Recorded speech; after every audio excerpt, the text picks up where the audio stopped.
हैन 2.5 वर्ष यो एरियामा चाहिँ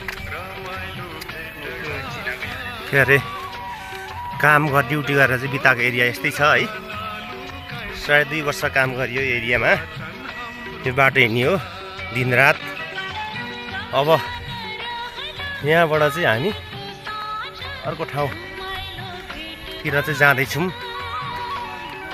अब हाम्रो यो यहाँबाट चाहिँ पल्टन उठ्दैछ।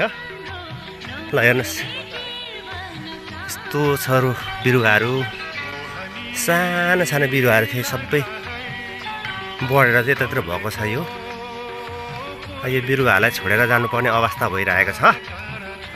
अनि यो साइडतिर चाहिँ पुरै के अरे वन कुखुरादेखि लिएर यहाँ हरेक चराचुरुङ्गीको बास बस्ने ठाउँ पनि यतैतिर पर्छ। यस्तो गर्दै जाँदाखेरि चाहिँ हामी आउने बाटो चाहिँ यस्तो यतातिरबाट आइन्छ सररसँगले।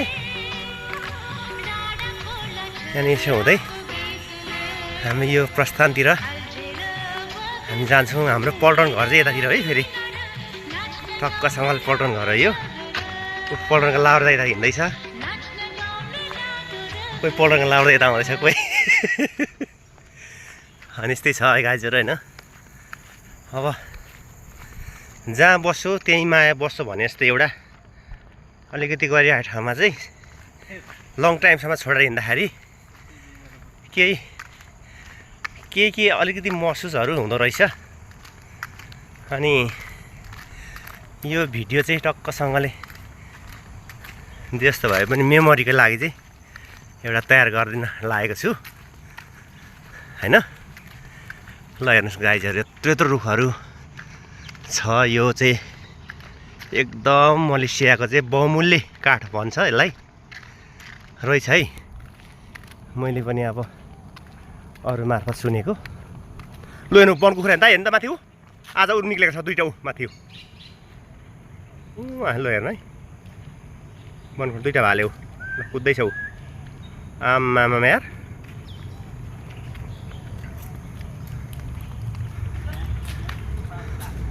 ल यस्तो हुँदै जाँदाखेरि यो चाहिँ युनिभर्सिटी कलेज मलेसिया इन्सेफ भन्छ त्यो दुईवटा युनिभर्सिटी चाहिँ चलिरहेको छ अहिले चाहिँ। जम्मा स्कुल चाहिँ जम्मा 4वटा हो। अनि यता सेक्युरिटी गार्ड यता पनि छ।